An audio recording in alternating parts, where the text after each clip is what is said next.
¿Cómo están amigos? Amigos de las redes sociales. Estamos en Alerta Médica en Línea. Alerta Médica en Línea es un programa que va para todos ustedes con temas de actualidad, tanto en salud, salud física y salud mental.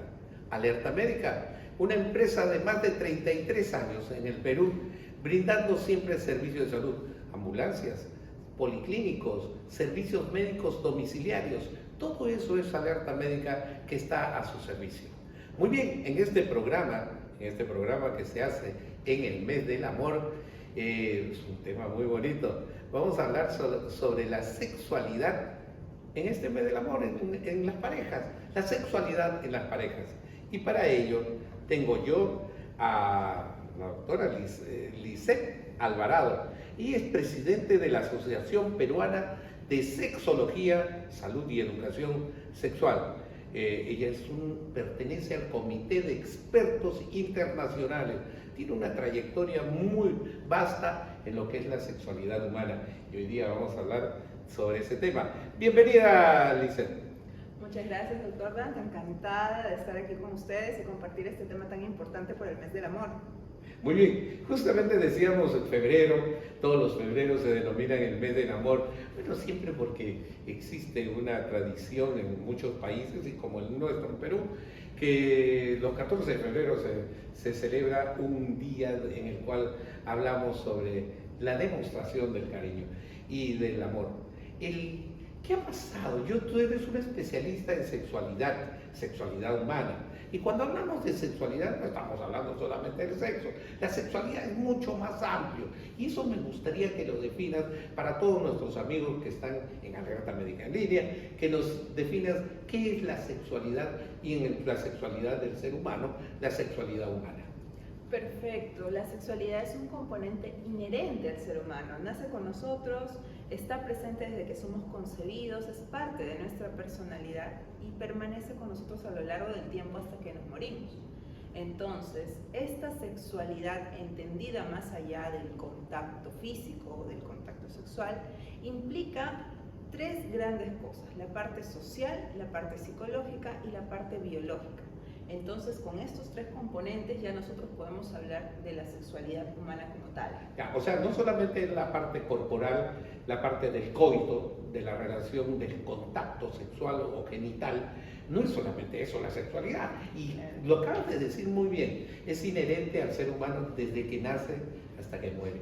Y eso lo decía desde el comienzo Freud, ¿no? Freud decía, la vida del ser humano está regida por la sexualidad. No decía del sexo, sino la sexualidad, la cual nos ha definido bien.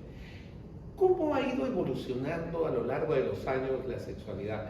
Les lo digo porque muchas veces esta palabra, cuando hablamos de sexo, sexualidad, genitales, algo, un poco que todavía nos horrorizamos o no queremos decirlo o lo decimos debajo de la mesa. ¿Ha evolucionado eso?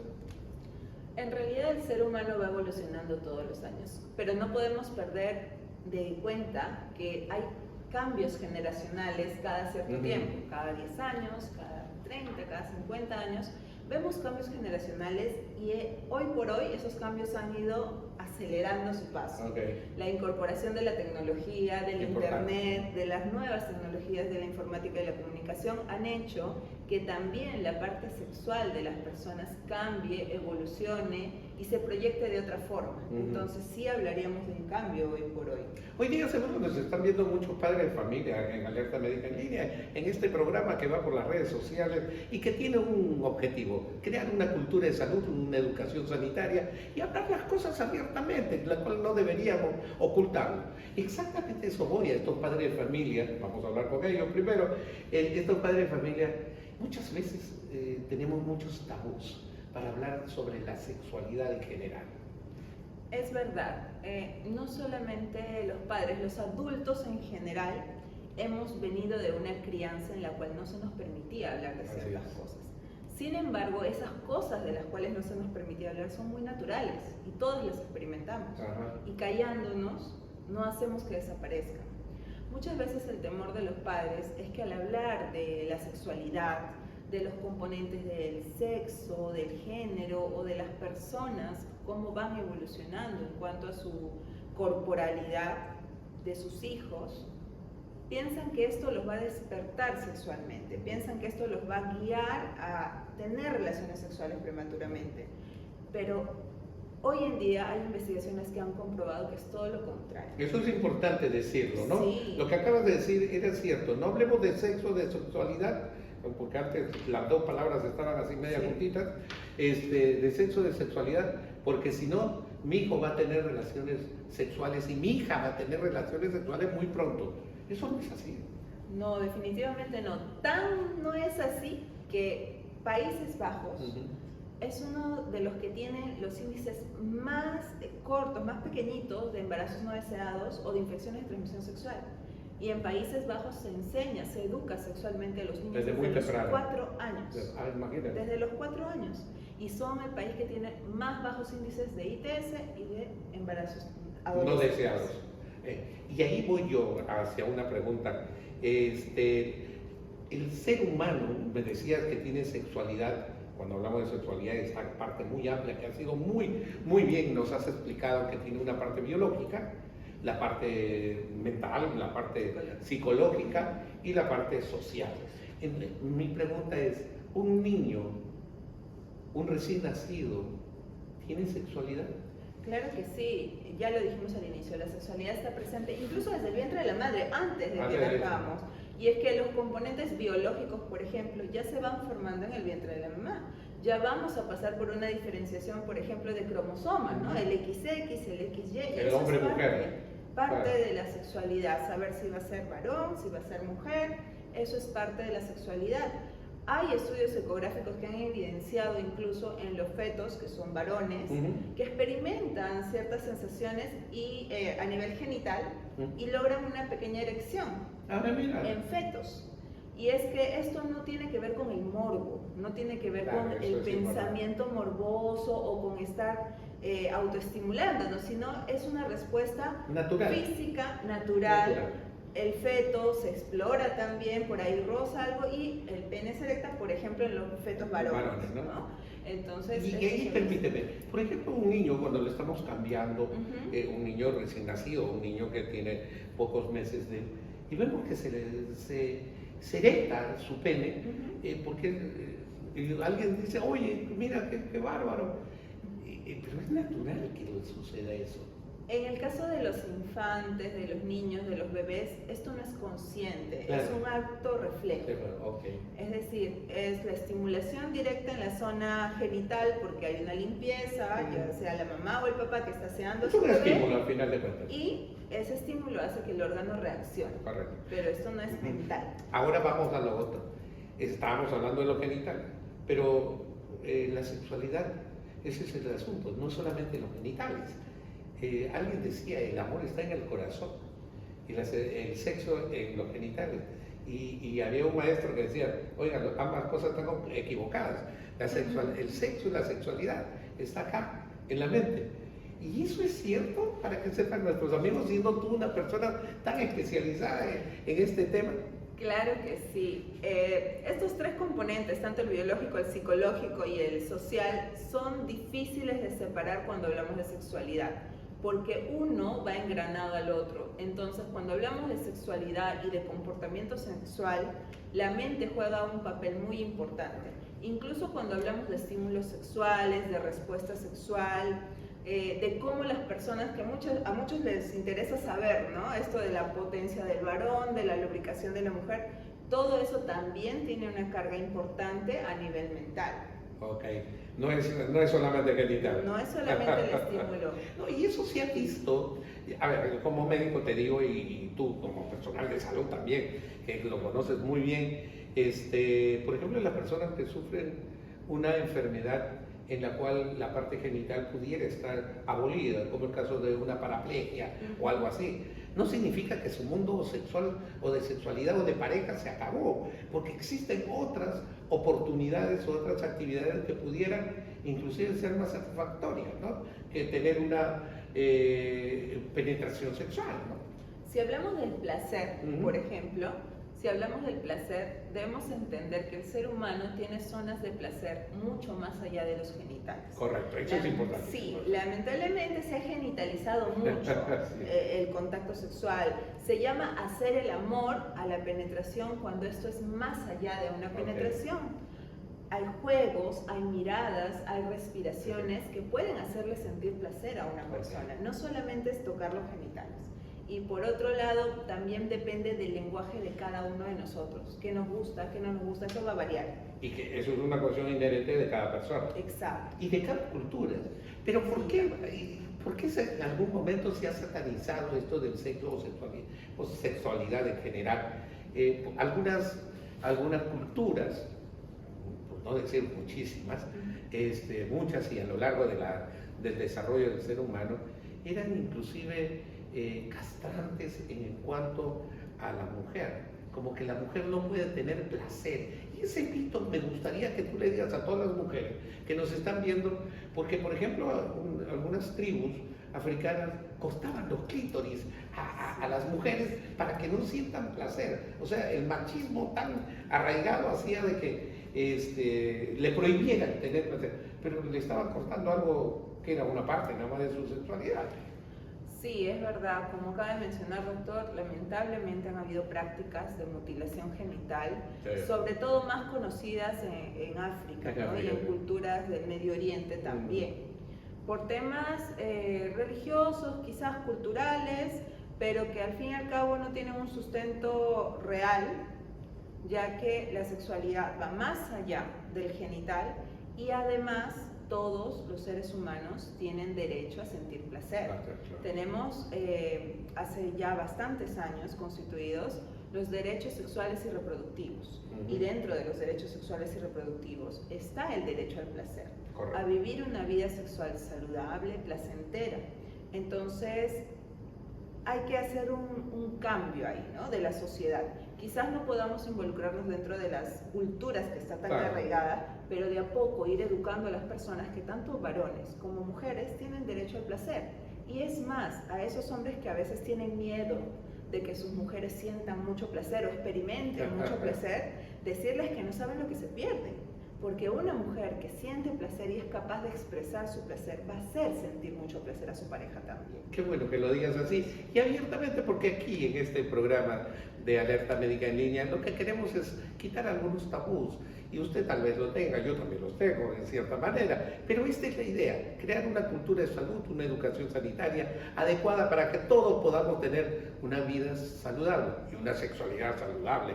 Estoy con Lisette Alvarado. Ella es presidente de la Asociación Peruana de Sexología, Salud y Educación Sexual y es una de las grandes expertas internacionales que está acá en nuestro país. Justamente dentro de breve viaja al otro continente para poder brindar sus conocimientos y hoy día está acá en Alerta Médica en Línea, como para todos ustedes, mis amigos.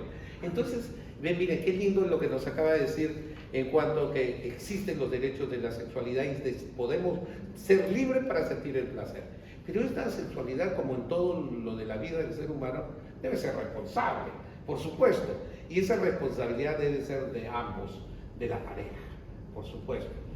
Cada uno también en su individualidad saber qué es lo que debe hacer y no debe hacer. ¿Por qué le digo esto? Porque algunas religiones, y en este caso yo soy católico, pero tampoco quiero ir en contra de ningún dogma ni ninguna religión, pero algunas religiones en la Edad Media, por ejemplo, veían un poco mal, vamos a decir un poco mal, nada más, yo diría mucho mal, el acto sexual o la sexualidad entre una pareja. Entonces, pero tenían una razón más de trasfondo, de salud, ya que en esa época había muchas enfermedades de transmisión sexual, como siempre lo hubo, pero tal vez había un proceso de no educación sexual y por ende se tenía muchas parejas y por ende, para poder evitar la propagación de enfermedades, un poco como que se ponían trabas, ¿no? O se ponían cosas como que pudieran ser malas. Su opinión sobre eso. La sexualidad, históricamente hablando, ha evolucionado desde la naturalidad a la castración y ahora está retornando a la naturalidad. De hecho, si nos vamos a la época prehispánica, la época de nuestros primates recientes, cuando recién se estaban formando los primeros homínidos, la sexualidad era vista como de una forma muy natural. Muy natural, claro. Y tampoco es que la monogamia estuviera instituida. Esto ha ido evolucionando con el ser humano. A través de distintas culturas, la griega, la romana, por ejemplo, naturalizaban mucho el intercambio de parejas sexuales. Por ejemplo, en Roma a favor del varón, ¿no? Porque las mujeres no tenían esa posibilidad en ese momento. Pero al momento ya de ir generando más cultura de salud, sí se vio una tendencia al incremento de infecciones de transmisión sexual, a la posibilidad de que esto también entrara a repercutir en la población en general, y se fueron creando políticas de salud que también nos enseñaban que hablar de sexo no era muy bueno o que nos podía causar daño. Así es. Y ahí era irnos de un extremo al otro, claro. Y eso tampoco es saludable. Hay que buscar, y usted ahorita acaba de decir la palabra, buscar un equilibrio saludable dentro de nuestra salud física, mental y social, ¿no? Que era lo que nosotros queremos. Muy bien, estamos aquí en Alerta Médica en Línea hablando sobre la sexualidad en el Día del Amor, o en el mes del amor, en el mes de febrero. Y estamos junto con ustedes para llevar una cultura de salud, educación sanitaria. Y estoy con Lisette Alvarado, presidente de la Asociación Peruana de Sexología, Salud y Educación Sexual. Muy bien, ¿qué pasa con las currículas escolares? Yo estuve hace un tiempo en un país bastante vecino, y en la primaria estaban, desde la inicial, empezaban a hablar sobre temas de sexualidad de forma muy abierta y muy natural. Sí, justamente hace poco acabo de hablar del tema para México, porque hace unos años UNFPA, que es un organismo internacional que ve un poco estos temas de educación sexual, hizo como una encuesta a nivel internacional de los distintos países en Latinoamérica que abordaban el tema de educación sexual. Y vimos que en muchos países sí se abordaba el tema, pero ¿qué faltaba? Lo que faltaba era la estructura. No todos los países tienen una estructura adecuada, otros lo contemplan. Creo que Argentina es el único que tiene ley de educación sexual, en las otras hay normativas, como en Perú, que tenemos una norma, y en otros países no hay documentación al respecto ni normativa al respecto. Entonces es bastante disímil, es bastante diferente cómo se da la educación sexual aquí que cómo se da la educación sexual en otros países, ¿no? Pero sí está la intención, por lo menos, de volver la mirada hacia hablar con naturalidad de lo que es la sexualidad, y educando también teniendo en cuenta que esto es progresivo. No es que de frente a los niños vamos a ir a hablarles de relaciones sexuales. Y pretendo también de que se les hable de acuerdo a su edad. Exacto. Usted no le puede hablar a uno de 15 años como le hablas a uno de 3 años, ¿no? 5 años. Exacto, exacto. En los más pequeños lo que se trabaja más y lo que se debería trabajar más es el autocuidado del cuerpo. Correcto. Es el conocimiento de sus zonas íntimas, por ejemplo, de sus genitales, que sepan ellos decir que no cuando alguien quiere tocarlos. Tenemos en Perú y en Latinoamérica muchos índices elevados de violencia sexual contra niños, niñas y adolescentes. Hay secuestros, hay violaciones, y esto tiene que parar de alguna forma. Y los niños no identifican a veces que están siendo violados. Los niños no identifican a veces que están siendo tocados donde no deben, y si no les hablamos de esto, no lo van a poder decir ni denunciar. Por eso es importante también la educación sexual, el grooming, ahora que tenemos el internet. Correcto. ¿Qué es el grooming? Es esta actividad donde un adulto o una persona con malas intenciones se hace pasar por un niño o por un adolescente a través de las redes sociales o el internet, y logra captar imágenes íntimas de este menor de edad, hasta alucinan, y han llegado incluso a generar actos de violencia sexual contra ellos. Entonces es bueno que la familia hable de sexualidad en el seno de la familia propiamente dicha. Claro que sí, pero sí es importante que esta familia se sienta preparada y segura, y si no lo siente así, que no se fuerce a eso, pero que busque a un profesional que esté preparado. Que existe. Claro, habemos muchos profesionales. Por ejemplo, en el campo de la obstetricia hay un gran grupo de obstetras que hacen educación sexual permanentemente. También hay psicólogos que están involucrados en el tema de educación sexual, educadores también, profesores, docentes que han sido capacitados y pueden hablar del tema. Entonces, es difícil. Yo sé que es complicado cuando no nos han dado esa información a nosotros, cuando no se nos ha hablado con naturalidad del tema, se nos complica y se entiende eso. Claro. Pero si yo no puedo buscar un profesional. Perfecto. Y tenemos que romper esa cadena en que mejor nos ocultamos o hablamos a baja voz o debajo de la mesa. Entonces, eso es importante. Estamos ya terminando nuestro programa, es un programa muy lindo y tenemos para hablar muchísimo. Estamos en Alerta Médica en Línea, este programa que llega a todos ustedes por el auspicio de Alerta Médica, empresa de 33 años que usted lo conoce, los servicios médicos de Alerta Médica, sus ambulancias famosísimas, sus centros médicos y toda la atención domiciliaria que le brindamos tanto a la familia como a las empresas. Eso es Alerta Médica, recuérdalo siempre. Y ahí estoy con Lisette Alvarado. Lisette, es realmente un gusto compartir contigo, una persona, un gran profesional. Te conozco, sé de tu trayectoria y te felicito. Realmente nos sentimos como peruanos orgullosos que vayas a otros países a brindar tu conocimiento. Yo lo que quiero que le des en este mes del amor a la pareja. Hemos hablado de los niños, hemos hablado de los adolescentes, de la educación sexual o sexual, de la educación de la sexualidad. ¿Qué sería bueno que practiquemos como parejas que queremos siempre estar juntos, que queremos comprendernos y que no sea una falla de nuestra sexualidad para podernos separarnos o divorciarnos, como ahora que tantos divorcios hay y que muchas veces la parte de la sexualidad estamos fallando? Sí, decían por ahí, bueno, los estudios dicen, ¿no?, que tenemos 3 componentes importantes cuando se habla de una relación de pareja. La sexualidad es uno de ellos, ¿verdad? Y es uno muy importante. Entonces, cuando falla el área sexual en la pareja, esta pareja tiene riesgo de resquebrajarse. No es lo más importante, es igual de importante que el amor, es igual de importante que el compromiso que hay en una pareja, la sexualidad también es bastante importante. Entonces, la idea es que haya mucha comunicación desde un principio, porque eso es la base. ¿Se puede decir qué me gusta y qué no me gusta? Deberíamos de poder decir qué nos gusta y qué no nos gusta sin que la pareja se sienta ofendida. Claro, porque es parte nuestra. Pues, ¿sabes qué? Me gusta esto, lo otro no me gusta, pero cada uno tiene y es respetable, ¿no? Y llegar a un acuerdo, porque no siempre vamos a estar de acuerdo, pero en una pareja tenemos que llegar a soluciones, a poner en equilibrio lo que nos gusta a ambos y a crear nuevas formas también. A veces creemos que todo lo vamos a encontrar en un libro escrito y la sexualidad... Pero cosas propias de pareja, exacto, que construimos propiamente desde la pareja. Así es, a mis pacientes yo siempre les digo, si quieren incrementar su vida sexual satisfactoriamente, la imaginación es algo muy importante. Qué bueno, qué bueno. En el libro no va a encontrar lo que ustedes con su imaginación y con buena comunicación con pareja. En ninguna película. No, las películas exageran muchísimo, muchas cosas. Y que no existen.